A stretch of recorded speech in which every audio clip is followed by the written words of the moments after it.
Buenas tardes, yo, como ha dicho Samuel, soy Marta Herreros Motilla y soy actual alumna del Máster General Sanitario aquí en la Universidad Católica de Valencia.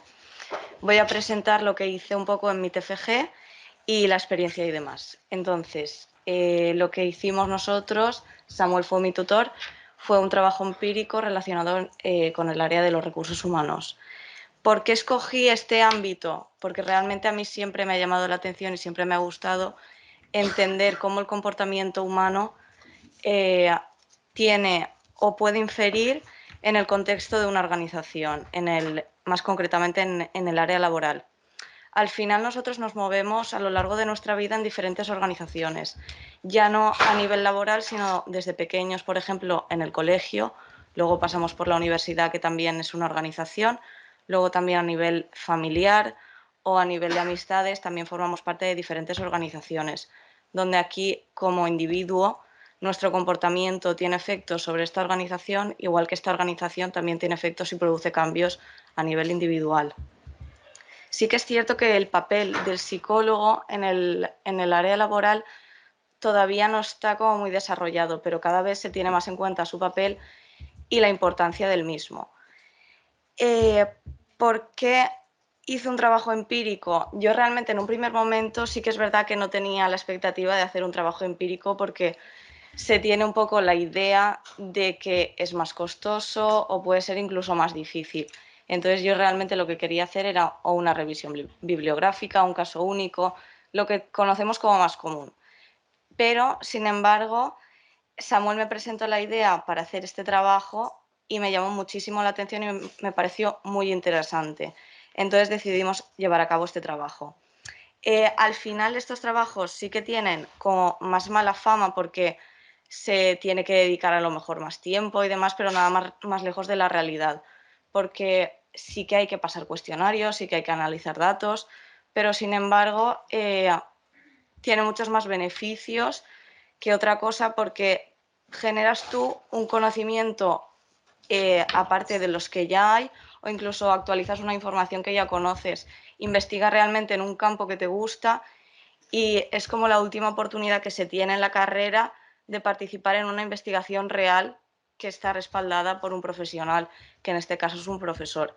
Entonces, personalmente, para mí fue una experiencia y una oportunidad muy gratificante a nivel general. Por tanto, voy a explicar ya en qué consistió el trabajo, que lo que hicimos fue analizar el exceso de confianza, la búsqueda de poder y el liderazgo despótico. Voy a explicar un poquito lo que son estos conceptos, luego las hipótesis que planteamos, la metodología que se utilizó y luego ya por último los resultados que obtuvimos. ¿Qué es el exceso de confianza? Pues el exceso de confianza, también llamado overconfidence en inglés, es un sesgo cognitivo que tienden a presentar las personas que sobreestiman sus capacidades, su desempeño, sus habilidades. Esto se ha estudiado a lo largo de los años en investigaciones como por ejemplo la de Shepherd, donde demostró que los estudiantes tienden a sobreestimar su desempeño ante los exámenes, como supongo que nos habrá pasado a todos alguna vez, que pensamos o salimos de un examen como muy contentos y orgullosos de que hemos sacado una notaza y luego realmente nos llevamos un chasco.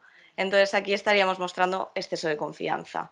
Luego también otra investigación, por ejemplo, la de Williams, que demostró que de una muestra de 909 participantes, el 74, o sea, estos 909 participantes eran conductores y el 74% de ellos pensaba que era mejor conductor que el resto, lo cual sería imposible, porque al menos un 24% de ellos estaría sobreestimando sus capacidades.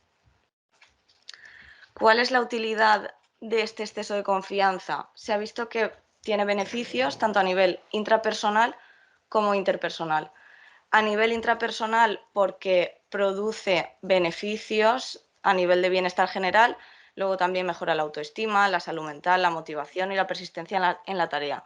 Porque muchas veces, aunque no hagamos bien o no se nos dé bien hacer algo, creer que se nos da bien sí que nos ayuda. Y luego a nivel interpersonal también, es decir, que producen beneficios a nivel social. Estos beneficios se dan porque las personas con exceso de confianza tienden a actuar de una determinada forma, a gesticular, a hablar de una manera determinada que hace que los demás también los consideren como más competentes de lo que realmente son. Y esto a su vez les permite ascender en la jerarquía social. Luego, por otro lado, también se ha demostrado que las personas con exceso de confianza tienden a tener mayor deseo de estatus y poder, es decir, a mayor exceso de confianza, más deseo de poder se tiene también. Y este es uno de los motivos principales por el que se desarrolla este exceso de confianza. Vale, ¿qué son las estructuras organizacionales? Pues una estructura organizacional es un sistema jerárquico por el que se rigen a un grupo de individuos para que cumplan con el ejercicio de una actividad. Estas estructuras pueden diferenciarse en función del grado de centralización, es decir, en función del cómo el poder esté distribuido en lo alto de una jerarquía. Entonces, así podemos distinguir una organización centralizada o vertical y luego otra que es más descentralizada o horizontal. En la vertical, el poder y la toma de decisiones se encuentra en lo alto de la jerarquía. Por tanto, los líderes acaparan un control unilateral en la toma de decisiones. Y luego, por otra parte, en las organizaciones descentralizadas u horizontales hay menos niveles jerárquicos y el poder está más repartido de forma más equitativa. Es decir, que las decisiones se toman entre más empleados y departamentos. Por lo que se sugiere que el exceso de confianza se relacionará de forma positiva con la preferencia por puestos en las organizaciones más centralizadas. Luego, por otra parte, la conducta egoísta se ha visto que está relacionada con personalidades narcisistas y maquiavélicas. Una personalidad narcisista implica la tendencia a sobrevalorarse a uno mismo, luego también presentar cierta necesidad de admiración y poder, pero a su vez presentan una adaptación social exitosa, como he dicho antes, por la forma que tienen de actuar. Y luego, por otra parte, las personalidades maquiavélicas tienen un elevado deseo de poder, son más egoístas, manipuladoras y siempre buscan como el propio beneficio. Por lo tanto, se sugiere que el exceso de confianza se relacionará de forma positiva con las conductas egoístas desde posiciones de mayor estatus y poder. Entonces, recogiendo todo lo de antes, las hipótesis que presentamos fueron dos. Por una parte, que el exceso de confianza se relacionaría positivamente con la preferencia por puestos laborales en organizaciones más centralizadas, ya que esto permitiría a estos individuos materializar este deseo de poder en mayor medida que otras estructuras organizacionales más descentralizadas. Luego, por otra parte, la segunda hipótesis que se presentó fue que el exceso de confianza se relacionaría de forma positiva con conductas egoístas desde puestos de más estatus y poder, ya que las tendencias de estas personalidades tienden a favorecer el propio beneficio, dejando de lado y sin tener en cuenta el beneficio común. ¿Qué llevamos a cabo para conocer estos datos? Pues realizando un estudio empírico que consistió en una muestra de un total de 156 participantes, donde el 68% de ellos eran de género femenino, es decir, la mayoría de la muestra eran mujeres. A estos se los reclutó a través de las redes sociales, más concretamente a través de Instagram, donde se les mandaba un link que los llevaba directamente a un cuestionario. Este cuestionario lo formaban 3 tareas distintas, donde cada una de ellas medía las diferentes variables. La primera era el exceso de confianza, luego la segunda la estructura organizacional, es decir, la preferencia por una u otra estructura, y luego la tercera tarea era la que medía las conductas egoístas.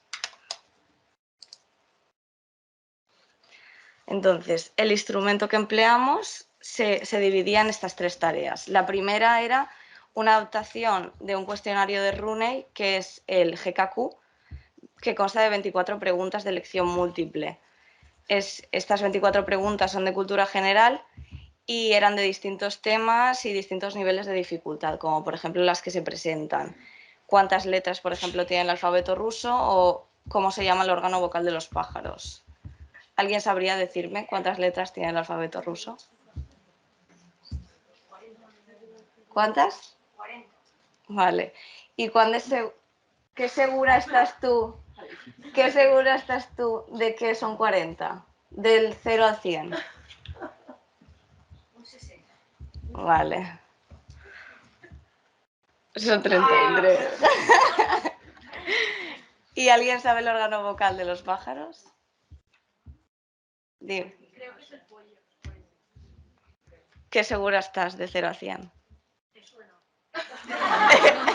¿En un número? No sé decirte, sería lo que pondría, pero no sé. 33%. ¿33? ¿Dirías? Vale. Eso significa...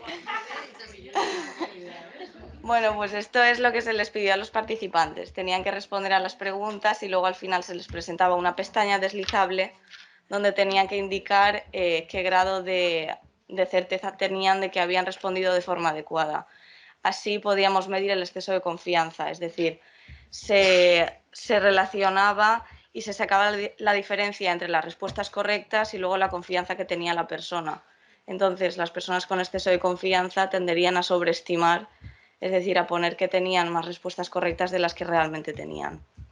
Luego, la segunda tarea era un ejercicio hipotético donde se le decía al encuestado que debía elegir entre ser líder en una organización más centralizada, es decir, como la de la izquierda, o ser líder en otra organización más descentralizada donde la toma de decisiones dependería de más personas. Entonces, a través de otra pestaña deslizable también debía de elegir en cuál preferiría trabajar. Aquí medíamos preferencia por una estructura u otra y relacionando esta tarea con la anterior podríamos saber la primera hipótesis al relacionar exceso de confianza con preferencia por una u otra organización.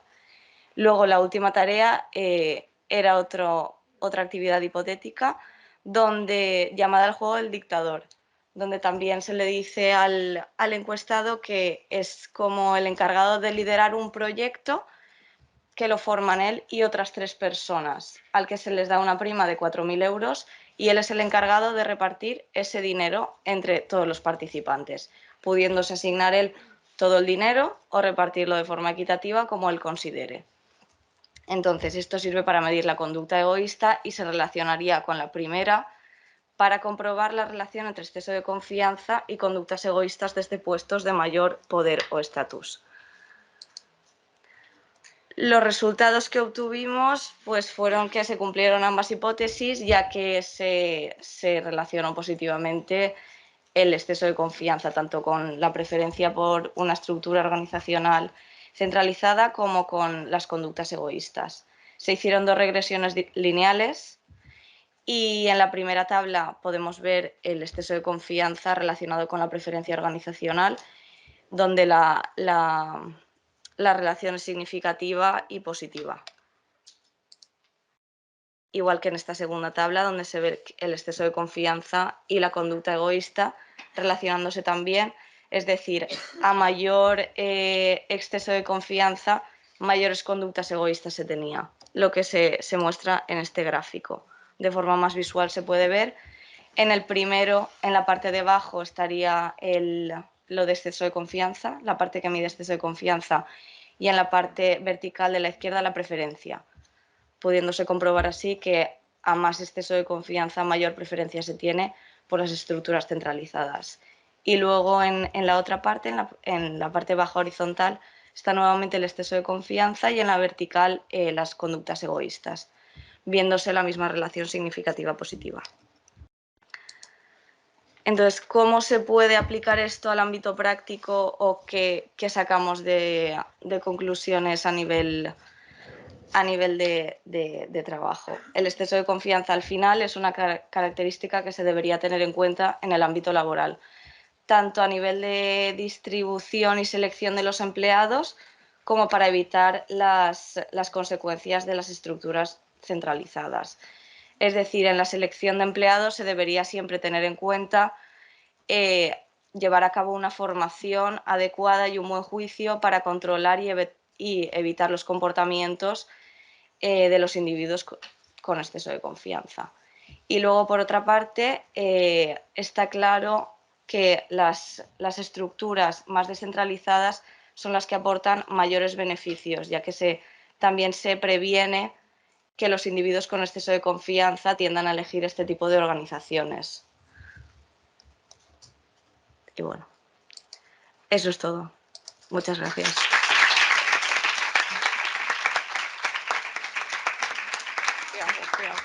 ¿Cómo lo quito?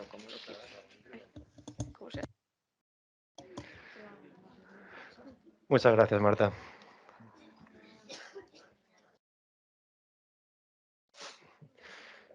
Bueno, damos paso, pues, si tenéis alguna pregunta os la apuntáis y luego lo comentamos o discutimos lo que queráis.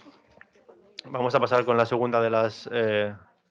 chicos, por favor, con la segunda de las ponencias que corre a cargo de Juanita. Así que os dejo con ella. Buenas tardes, chicos. Como les dijeron, mi nombre es Juanita Hincapié. Hoy vamos a hablar entonces de la salud mental y el role blurring entre el trabajo y la familia en la era digital. Van a ver que muchos de nosotros encajamos en este mismo momento en eso. Entonces, como ya me presentaron, yo soy estudiante de doctorado de la Universidad Católica de Río Grande del Sur y de la Universidad Católica de Valencia San Vicente Mártir. Entonces, para aclarar lo que significa este término, en la literatura vemos que el límite borroso entre el trabajo y la familia que ocurre debido al contacto con el trabajo fuera del horario laboral es denominado role blurring. ¿Qué pasa? Debido a la falta de una traducción unificada de este término, también se encuentran sinónimos que se adecúan según el contexto. Por eso vamos a ver en la literatura muchas formas de nombrarlo, como superposición de roles, tensión de roles, integración del trabajo y la familia, límite de los roles sociales, límite entre el trabajo y la familia, ruptura de los límites, límites borrosos, transición de roles, superposición de roles, difuminación de roles. Entonces aquí vamos a estar haciendo uso de esos términos para referirnos al mismo fenómeno. El proyecto de investigación entonces, ¿de qué se trata? De la salud mental y los límites borrosos entre el trabajo y la familia en la era digital post-COVID-19. Vamos a ver entonces que este proyecto bebe de tres fuentes. ¿De cuáles? De la psicología social, la psicología organizacional y la psicología clínica. Y ya vamos a ver por qué. ¿Cuál es el objetivo general? Describir los efectos del uso de la tecnología como moderador entre la superposición de roles y los síntomas de salud mental. ¿En quiénes? En la población de adultos de España y de Brasil. Para hacer eso, nosotros entonces hicimos un survey en ambos países. Y tenemos que tener muy claro, para seguir en este proceso, de nuevo, ¿qué es el role blurring? ¿Y qué es? Es un fenómeno subjetivo y cognitivo que envuelve la percepción de la integración de la vida profesional con la vida familiar, situada en un contexto laboral familiar altamente interdependiente. ¿Cuándo ocurre?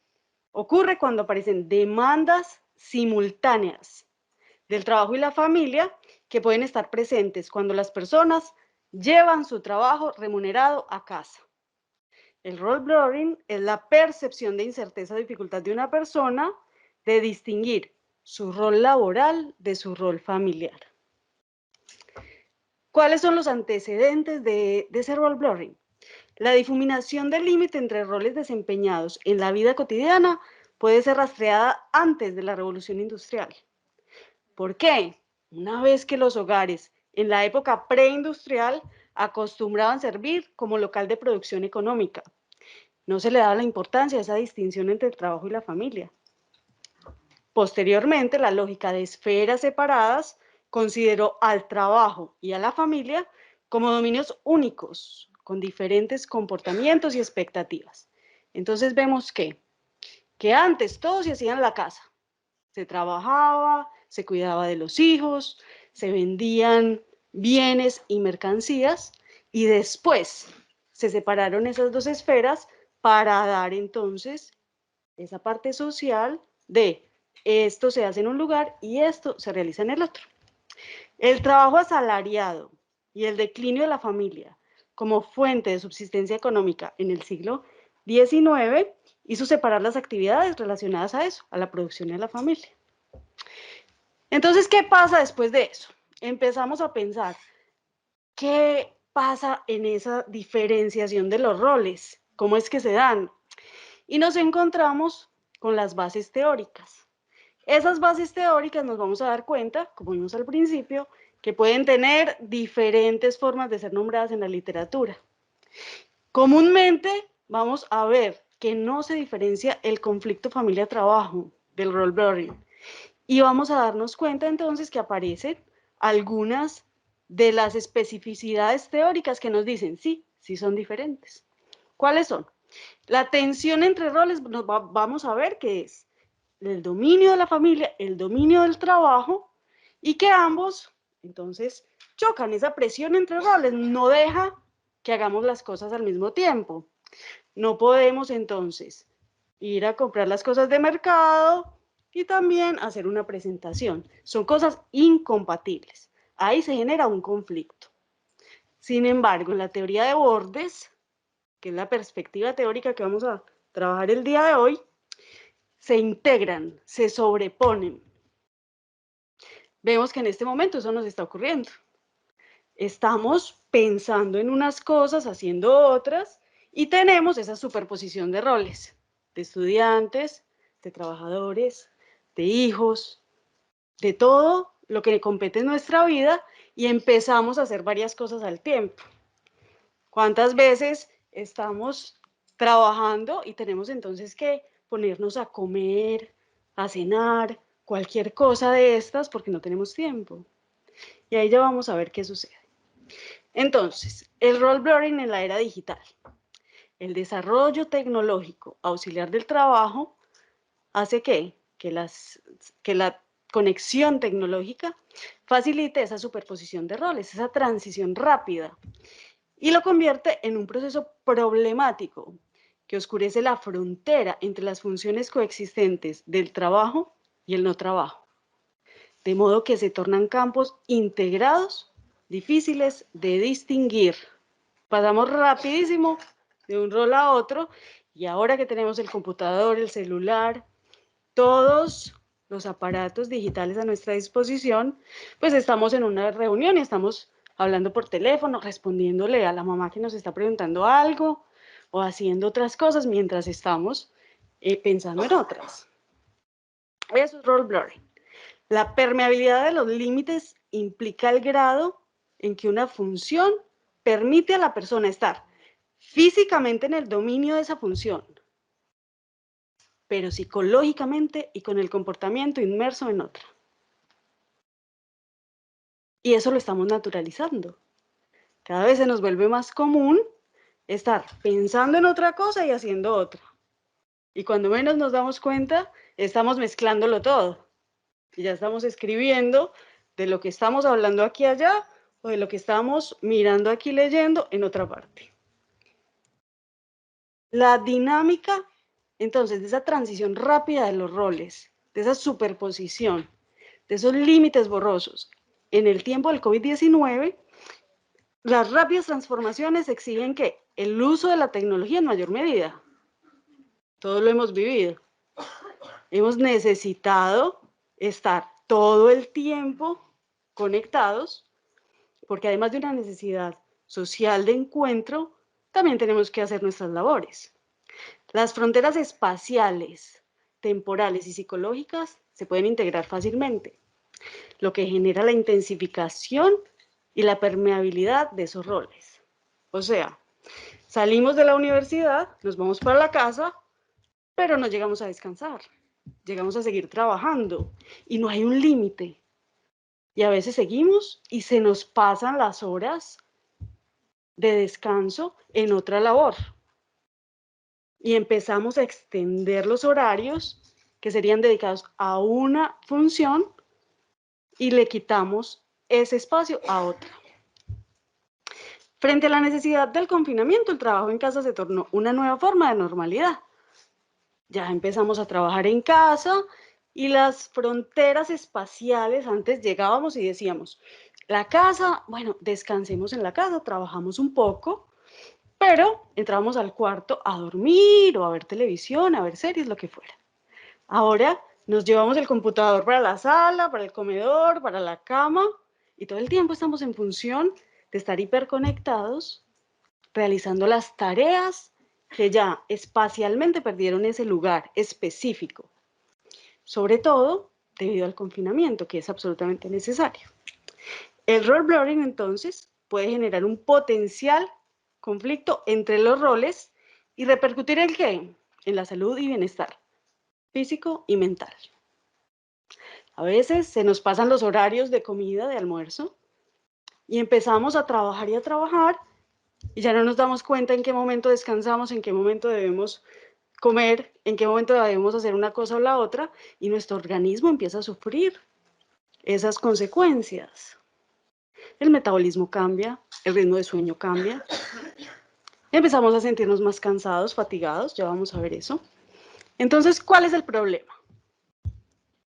Combinar el trabajo con la vida privada en la nueva generación de un equilibrio entre trabajo y hogar, que exige mayor flexibilidad. ¿Qué pedimos todos entonces? Una mayor flexibilidad a las organizaciones. Necesitamos estar un poco más inmersos en todo lo que tiene que ver con el trabajo, pero también en lo que tiene que ver con la familia. ¿Cuál es la respuesta? Nuevas formas de trabajar. Trabajar en la casa, por ejemplo. Recursos adicionales en el caso organizacional para los empleados. Flexibilidad y tiempo. Ahora ya hay políticas de guarderías, ya hay políticas de otras formas de hacer que los trabajadores puedan tener un poco más de sus espacios privados, pero ojo, que hay que tener muy en cuenta que a veces esas estrategias pueden jugar en contra. Entonces hay que ver el límite dependiendo de la organización y las políticas organizacionales. Hasta qué punto se puede generar un tipo de recurso que ayude o si ese recurso puede jugar en contra del bienestar de los empleados. Se puede disminuir la interferencia de trabajo con la vida privada. ¿Eso qué genera? Una disminución del conflicto de trabajo-casa. Cuando no recibimos emails todo el tiempo a las 8, 9, 10, 11 de la noche del trabajo, o nos despertamos y lo primero que vemos es el celular, tengo que responder este email o enviar esta presentación o hacer esto, entonces podemos tener un horario un poco más apto y eso disminuye ese conflicto, porque nos permite tener una diferenciación, un equilibrio entre esos roles. La relevancia para las organizaciones, entonces, ¿cuál es? Atraer, mantener una mano de obra, entre comillas, porque ese término ya está muy estudiado, una mano de obra sana y de buen rendimiento. Porque cuanto mejor nos sentimos en el lugar de trabajo y en la casa, mejor hacemos nuestro trabajo. Cuanto mejor dormimos, descansamos, hacemos lo que queremos, mejores resultados damos. Entonces hay menor estrés, mayor compromiso, mayor rendimiento y mayor retención. ¿De qué? Del personal de trabajo, de personal capacitado, apto para realizar sus labores. ¿Eso cómo se logra? ¿A través de qué? De menor conflicto entre el trabajo y el hogar. ¿Cuál es el mecanismo de esa transición en el día a día del límite entre los roles? ¿Cómo es que se da? Mayor flexibilidad y autonomía genera menor conflicto entre el trabajo y el hogar. Ahí vemos la primera hipótesis. Menor desenfoque de los límites o role blurring genera un mayor conflicto entre el trabajo y el hogar. Por ejemplo, los roles en el hogar están claramente delimitados. Menor saliencia del rol en el hogar, o sea, cuanto menos me ocupo de lo que hago en mi hogar, mayor conflicto entre el hogar y el trabajo. Se interrumpen las funciones en el hogar o se realizan mientras se trabaja. Estamos pendientes de nuevo de otras cosas mientras estamos realizando una función. ¿Cuáles son los predictores? ¿Cuáles son lo que nos dice? Esto puede pasar. Dos conceptos clave afectan el proceso de esas microtransiciones porque son microscópicas. Como se han naturalizado, cada vez lo hacemos de una manera más rápida sin darnos cuenta. Y estamos en una cosa y en la otra y no nos damos cuenta que estamos dejando todo a medias. Esos dos conceptos son la flexibilidad y la disponibilidad de un determinado límite en las funciones. ¿Qué se entiende por flexibilidad? El grado en que el espacio y límites temporales son maleables. ¿Cuánto puedo yo mover esos límites de un lado a otro? ¿Cuánto se pueden difuminar y cuánto se pueden perder? La flexibilidad y el control sobre el tiempo y la naturaleza del trabajo. El límite de flexibilidad. La latitud mínima en la toma de decisión. No me permiten tomar decisiones, me dicen de una manera autoritaria en el trabajo qué es lo que tengo que hacer y no puedo modificarlo. Eso genera ¿qué? Role blurring. Control en el cronograma, presión excesiva de trabajo e identificación de funciones. He ahí el límite de la permeabilidad. Autoritarismo organizacional. Haga esto, haga lo otro. Culturas de trabajo organizacionales que esperan más trabajo fuera de las horas prescritas.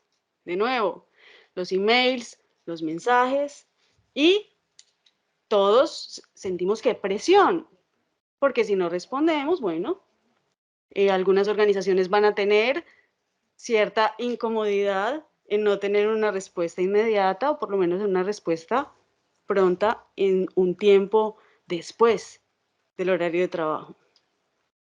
Condiciones de trabajo influencian la flexibilidad y permeabilidad de los límites entre los roles y determinan el role blurring. ¿Por qué? Porque las condiciones de trabajo, cuanto mejores sean, más recursos vamos a tener para lidiar con ¿qué? Con las demandas. Las consecuencias de eso. La presión para responder rápidamente los mensajes de trabajo asociados a la superposición de roles entre el trabajo y la familia que pueden generar fatiga física y mala calidad del sueño, aumento de estrés. Imagínense uno haciendo varias cosas al tiempo, empieza a tener un aumento de estrés, rabia, tensión y angustia, mayor sufrimiento, menor satisfacción en la familia, conflicto entre la familia y el trabajo. La fuerza de asociación entre esas variables, entre esas consecuencias, dependerá de ¿qué? Del acceso a los recursos en el trabajo y las demandas de este. Si en el trabajo me permiten mayor flexibilidad, una comunicación más horizontal, menor autoritarismo, ¿qué se logra? Hacernos cargo de las demandas que nos exigen de una manera un poco más clara en determinados contextos. No siempre ocurre así. Entonces, esas variables relacionadas con el role blurring, ¿esto qué es? Esa red. Es una red con procesamiento de lenguaje natural, que es inteligencia artificial, y lo que hicimos fue, ya les voy a mostrar la revisión sistemática, mapear en la literatura qué artículos son los que hablan de eso, y en esa red vemos las raíces de las palabras. Entonces es una red semántica donde vamos a encontrar las variables de las que les estaba hablando relacionadas de una forma más estadística con regresión vectorial. Ahí entonces vamos a ver que esos clústeres que se forman nos muestran, por ejemplo, el rosadito que junta flexibilidad, cronograma, satisfacción, tiempo, demandas, horario, uso y tecnología. Entonces, en los artículos que encontramos, ¿qué vimos? Que esas variables estaban relacionadas. Después, en el clúster azulito, vemos familia, casa, dominio, personal, vida, límite y conflicto. Miren cómo va mostrándonos qué es lo que aparece en la literatura. La función, el verdecito nos muestra esa función de teletrabajo, lo que genera bienestar o estrés, dependiendo del espacio y del tiempo que ya vimos. Entonces, el horario suplemental y el local de trabajo. ¿Cuál fue el plan de trabajo? ¿Cuál es el plan de trabajo? Primero, una revisión sistemática. Role blurring y salud mental en la era digital. Eso que les mostré anteriormente es el resultado de esa revisión. 2. Desarrollo de un instrumento de medida. ¿Por qué? Porque encontramos mucho conflicto familia-trabajo, mucho equilibrio familia y trabajo, pero esa especificidad de hacer una cosa mientras pensamos en otra, falta en la literatura un instrumento adaptado, por lo menos para Brasil y para España. El tercer estudio es un estudio longitudinal y tiene que ver con 2 tiempos en Brasil. Y el cuarto es un estudio transversal de tipo exploratorio entre países. Primero, revisión sistemática. ¿Qué queríamos buscar ahí? Caracterizar el concepto, las variables asociadas y los instrumentos de medida. Objetivos: caracterizar el concepto, identificar los tipos de instrumentos, inferir las dificultades relacionadas con este fenómeno en condiciones flexibles fuera del patrón tradicional de trabajo. Elegimos que una revisión de alcance. ¿Por qué? Porque como está tan poco mapeado el concepto en la literatura, necesitábamos tomar mayor cantidad de artículos, algo más general. Entonces la propuesta fue ese tipo de revisión para ver algo más general del tema estudiado. El objetivo de este tipo de revisión es examinar la extensión y naturaleza de las producciones y o clarificar los conceptos que fundamentan un área específica. Entonces, por ejemplo, si vamos a hacer una revisión de alcance, pues vamos a ver un fenómeno que necesitamos aprender más de él, que no está muy claro. No la vamos a usar para mirar un fenómeno del que ya se han hecho muchos estudios, revisiones, del que ya hay bastante teoría. ¿Por qué? Porque precisamente ya hay bastante teoría. El análisis de contenido de esas variables correlatas, de esas variables que nos hablan del fenómeno. El análisis de los datos incluidos en cada categoría. Hicimos categorías que definían las diferentes variables, los diferentes síntomas, las diferentes apariciones del fenómeno de acuerdo a la variable para validar el concepto. Y ahí se identificaron entonces variables llave en esta investigación. Bueno, ya saben que debemos, por ciertos requerimientos, realizar la inscripción de la revisión sistemática en el registro internacional para tener un código que diga, bueno, este equipo de trabajo está realizando esta investigación. Entonces, otros investigadores ya saben que tú estás haciendo esto y mientras tú cumplas con el tiempo, pues otras personas, la idea es que puedan trabajar en otra cosa diferente y no trabajemos todos haciendo lo mismo al mismo tiempo, sino que podamos trabajar desde diferentes ángulos. Las bases de datos. Y bueno, el resultado que ya se los mostré.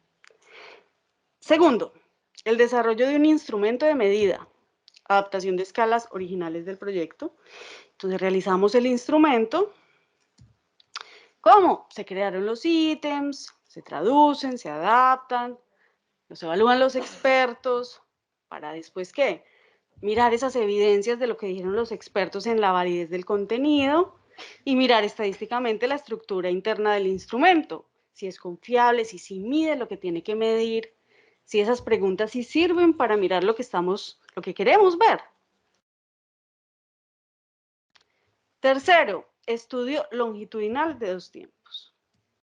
El objetivo general: analizar la mediación de la tecnología en la aparición del fenómeno del role blurring, en la dinámica de trabajo y la familia, y las relaciones causales entre este fenómeno, la digitalización como auxiliar del trabajo y la salud mental de los individuos.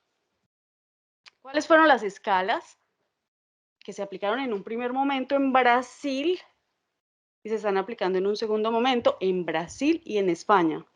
Sobrecarga de trabajo. ¿Por qué? Porque ya vemos que el role blurring, entonces estamos haciendo algo mientras estamos asistiendo otras cosas. ¿Y qué ocurre? Nos sobrecargamos. El contexto de trabajo ya vimos que es fundamental para determinar las demandas y los recursos con los que vamos a hacer frente a las demandas. El DAS-21 para medir ansiedad, depresión y estrés, escala de soporte social percibido precisamente por el confinamiento, la del miedo a la COVID-19 y la que realizamos del role blurring. Además de eso, hicimos un cuestionario sociodemográfico con algunas preguntas abiertas para después realizar procesamiento del lenguaje natural con ellas. En la primera colecta de datos que se realizó en el máster, se exploraron datos relacionados con sobrecarga de trabajo, éxito profesional percibido, enriquecimiento trabajo, familia y contexto laboral, específicamente en estudiantes de posgrado. ¿Por qué? Porque es muy común en nosotros que vivenciemos este fenómeno, lo estamos viendo en este momento. Se identificó que prevalencia de síntomas de ansiedad, depresión y estrés, alto índice de correlación entre las variables sociodemográficas que predicen los síntomas de salud mental. Ahí les puedo decir que algunas de las variables que tenían que ver con procesos ya más fuertes como ideación suicida e intento suicida estuvieron bastante correlacionadas. Los objetivos específicos de la colecta 2. Entonces, en esa etapa 2, retomamos entonces la descripción de la relación entre la salud mental y el uso de las nuevas tecnologías como auxiliares del trabajo. Y analizamos la relación entre la sobrecarga de trabajo, el fenómeno del role blurring y los síntomas en la salud mental. El primer tiempo, la población, como les dije, estudiantes de posgrado, ¿dónde? En Brasil. Y el segundo, estudiantes de posgrado que respondieron a la encuesta de ese primer momento. Y adicional a eso, diferente, porque son poblaciones diferentes, una nueva muestra por conveniencia aquí y en Brasil. ¿Cuál es la estrategia analítica que va a mostrarnos esa parte de esos tiempos? Un panel de datos. ¿Qué es un panel de datos? Es un modelo multinivel con efectos aleatorios en la estructura de medias, o sea que va a tomar de acá algunas escalas, de acá otras, y va a entrecruzar esa información para que la estructura de medias pueda generar un modelo gráfico de autorregresión vectorial, de esas variables latentes, o sea, de ese miedo a la COVID, de la ansiedad, depresión y estrés, del contexto de trabajo, de la sobrecarga. A partir de ese modelo, de ese gran panel de datos, se muestra entonces unas series temporales. ¿Por qué series temporales? Porque son tiempos diferentes.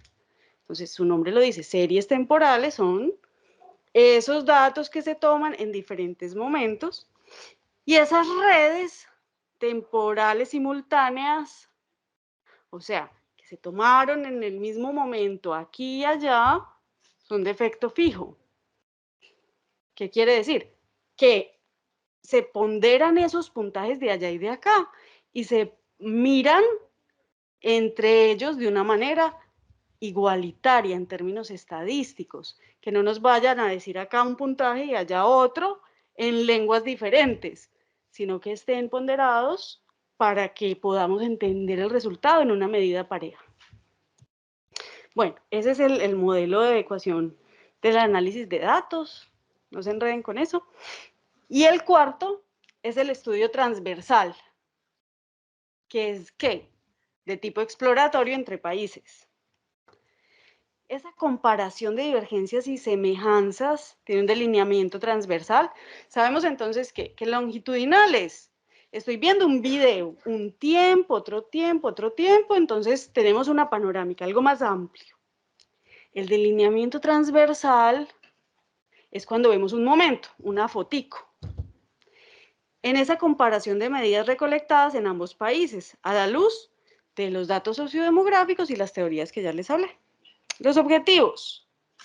Comparar que los efectos y las divergencias entre esos efectos de el uso auxiliar de la tecnología, de que estemos todo el día en el computador, en el celular, haciendo una cosa, haciendo la otra, y la salud mental en los trabajadores de diferentes culturas. Ahí la parte social, porque hay que determinar muy bien lo que ocurre en cada contexto, porque son contextos absolutamente diferentes. Los objetivos específicos. Describir la relación entre el uso de las nuevas tecnologías como auxiliares del trabajo y el role blurring en la salud mental de cada país. Describir las diferencias entre culturas en cuanto a los efectos del uso de las nuevas tecnologías y la sobrecarga de trabajo. ¿Cuánto está incidiendo ese tener el celular todo el tiempo, ese recibir emails todo el tiempo, ese estar en el computador todo el tiempo en esa sobrecarga? Y la estrategia analítica, análisis estadísticos de media y desviación por muestra total y de género, pruebas para mirar qué pasa en un grupo y qué pasa en otro, pruebas de proporción para ver el porcentaje, que cuánto pasa aquí, cuánto pasa allá, la regresión lineal para explicar entonces estas variables si están explicando lo que queremos ver o no. Y la ANOVA entonces, que va a ser para comparar varios grupos, no solamente dos, sino más de dos. Y finalmente, el análisis de red. El análisis de red es una forma exploratoria que se basa en la teoría de grafos. Esta técnica genera una matriz, o sea, lo que vieron ahorita del procesamiento del lenguaje natural es un gráfico de red. ¿Por qué? Porque empieza a entrelazar los nodos, empieza a entrelazar lo que pasa aquí, esta variable con esta, y a mirar de qué manera se correlacionan entre sí. Mineración de texto, que es el procesamiento del lenguaje natural, y vamos a mirar los niveles lingüísticos, esa variabilidad, esas raíces de las palabras, cómo se relacionan. Y lo más interesante, que es el metaanálisis de matriz de correlación, que es mirar la red que salga en Brasil, la red que salga en España, y hacer un modelo de ecuaciones estructurales metaanalíticos, o sea, coger uno, el otro, y mirar, juntarlos. ¿Qué nos dice esa variabilidad en lo que está pasando allá y lo que está pasando acá? ¿Cómo lo entendemos? Y después, a partir de ahí, ya se miran los tamaños de efecto, o sea, cuánto es que afecta una variable a la otra y cómo es que eso se da. Básicamente, en eso estoy trabajando. Y las referencias, muchas gracias.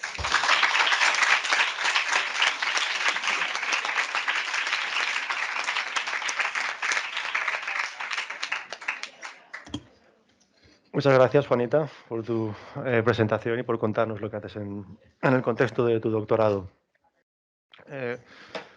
Ok, chicos, pues muchas gracias por atender.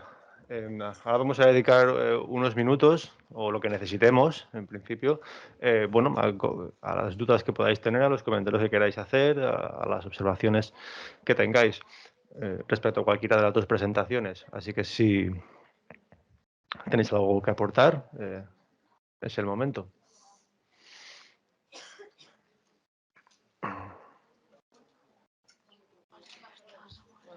A Marta. Hola, me llamo Elia. Y nada, Marta, realmente preguntarte sobre el comité ético, ¿cómo fue el proceso muy duro o te lo aceptaron a la primera? La verdad es que el comité ético lo pasó Samuel en la Universidad de Ámsterdam. Vaya, vaya. Lo tenía pasado yo porque es en el contexto de mi investigación del doctorado, entonces estaba pedido allí y una vez un comité ético, sea de la universidad que sea, te aprueba el proyecto de investigación, eso es válido en cualquier lugar del mundo, en principio. En concreto, en la Universidad de Ámsterdam es válido durante un periodo de 5 años. con lo cual yo ahora podría hacer un estudio, el mismo estudio en otra muestra y seguiría valiendo. Así que en este caso Marta se libró de ese paso. Joder, más chungo, tío. Pero bueno, un inciso, para los que tengáis que hacerlo, que no os intimide porque es un trámite que hay que llenar una serie de formularios, pero tampoco es nada del otro mundo. Es simplemente una formalidad que podéis hacer en 1 o 2 tardes. No requiere más.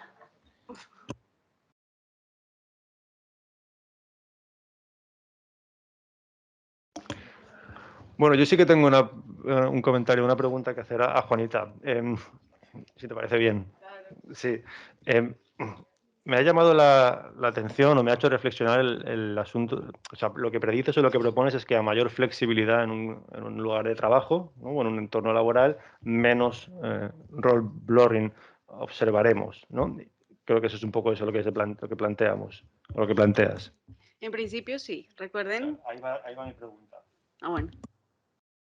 Ahí va mi pregunta. Creo que la flexibilidad es buena. Por ejemplo, si tengo que ir a recoger a mi sobrino o a mi hijo al entrenamiento de fútbol, que es uno de los ejemplos que has puesto, pues si puedo hacer esta tarea laboral en otro momento, cuando llegue a casa después de cenar, pues eso me permite compaginar ambas cosas.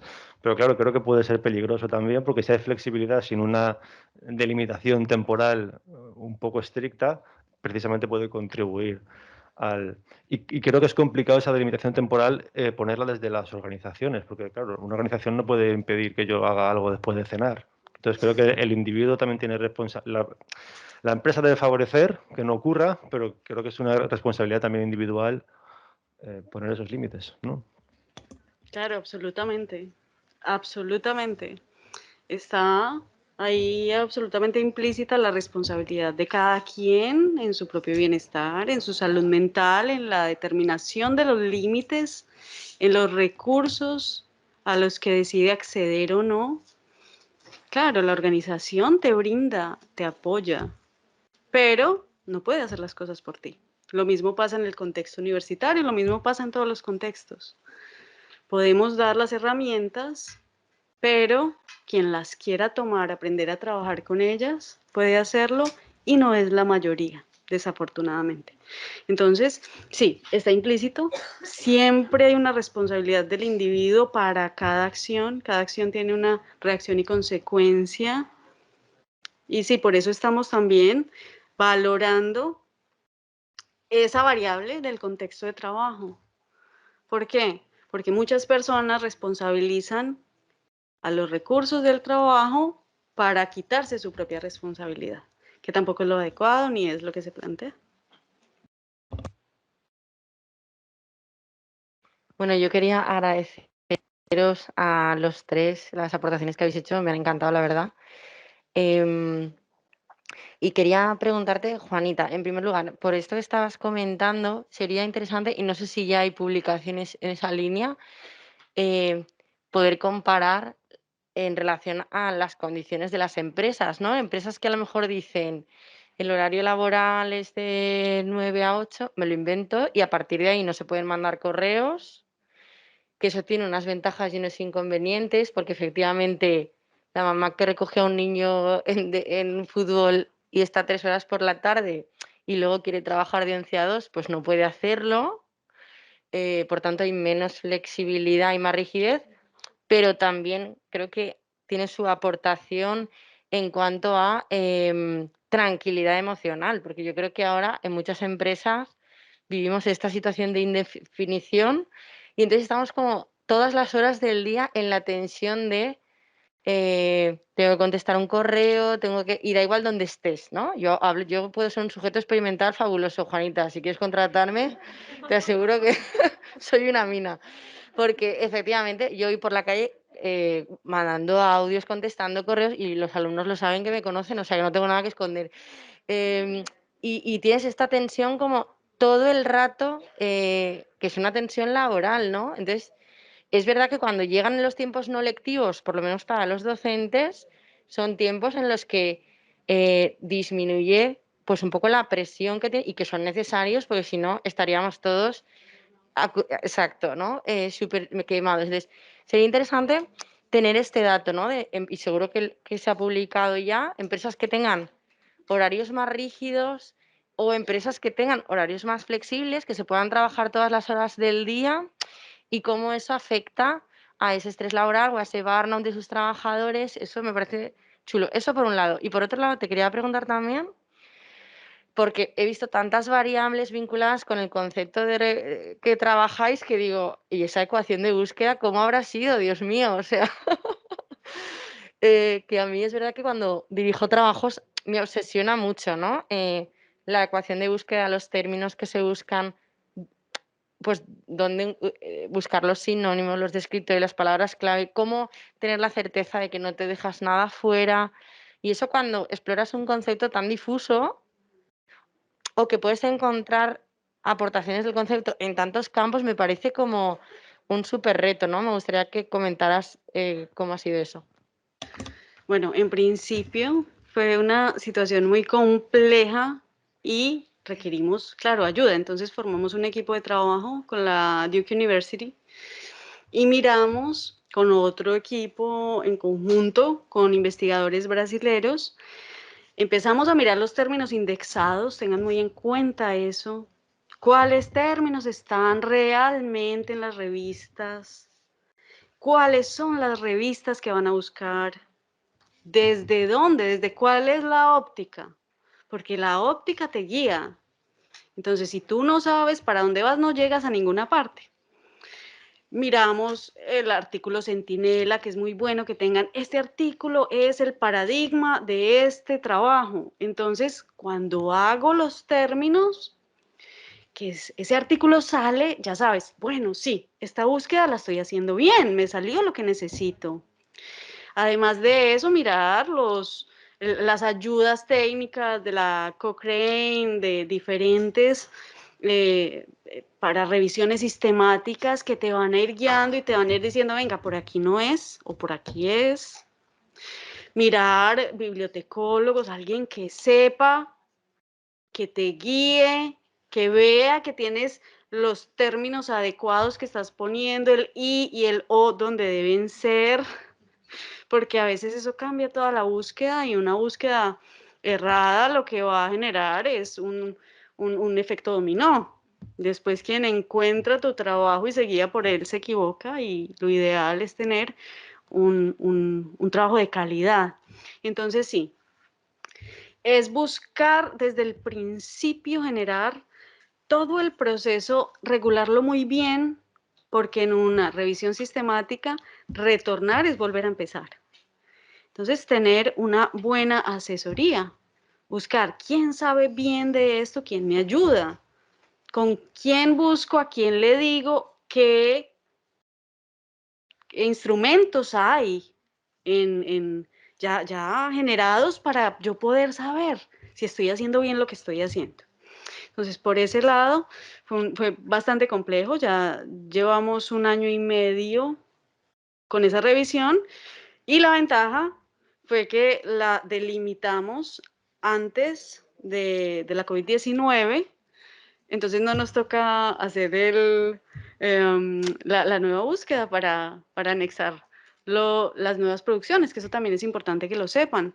Las revisiones sistemáticas, cuando trabajas en ellas, tienes que estar muy pendiente de los tiempos, porque cada vez aparecen más artículos. Y si tú no actualizas tu revisión, pues se vuelve obsoleta. No nos está dando información, porque quedan cosas por fuera. Entonces, bueno, por ese lado tuvimos la suerte de contar con personas muy bien cualificadas, vamos a ver qué pasa. Y de otro lado, vemos que sí, que estamos en... Es complejo porque hay artículos que intentan medir y otros sí logran tener las variables por lo menos para dar cuenta de eso que ocurre, de, ¿cómo decirlo? De hasta qué punto la flexibilidad puede ser o no un aliado, pero eso depende de muchas cosas, porque eso depende de la cultura del país, por eso les decía, eso depende de la cultura organizacional, eso depende de las políticas públicas, de la política organizacional, de antecedentes en salud mental de un individuo, eso depende de muchas variables. Entonces ahí Sí, uno puede encontrar artículos que le hablan de especificidades, pero de nuevo, igual que en la revisión sistemática, hay que saber para dónde se va, qué es lo que estoy buscando, qué necesito encontrar, y esto sí me va a hablar de lo otro, o será que no, que estoy redundando o que estoy dejando algo más importante afuera. Eso es muy, muy, muy importante. En Francia hace 2 años, ya 3 creo, se instauró una ley para regular el envío de mensajes a los trabajadores por fuera del horario laboral.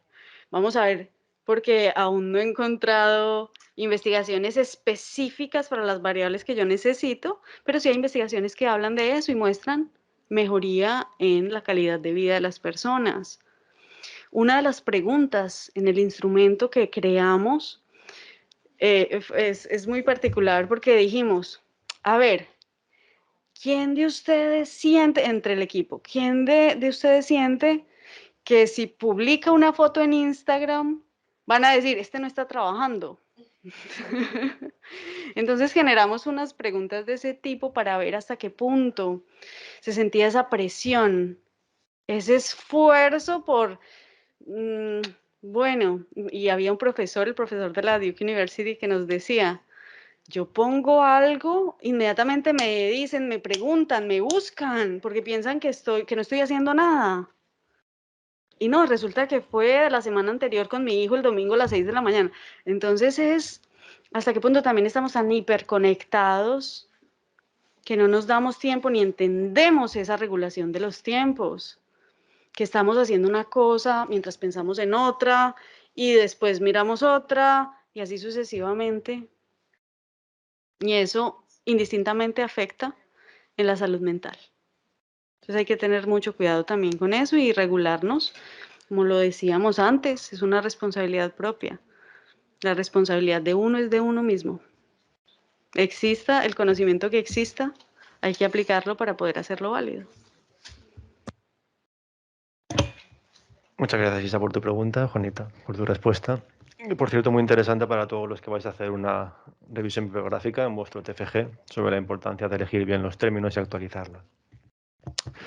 Bueno, pues si no hay ninguna pregunta más, que creo que no, muchas gracias. Miramos por finalizado la conferencia. Acordaos de firmar al salir.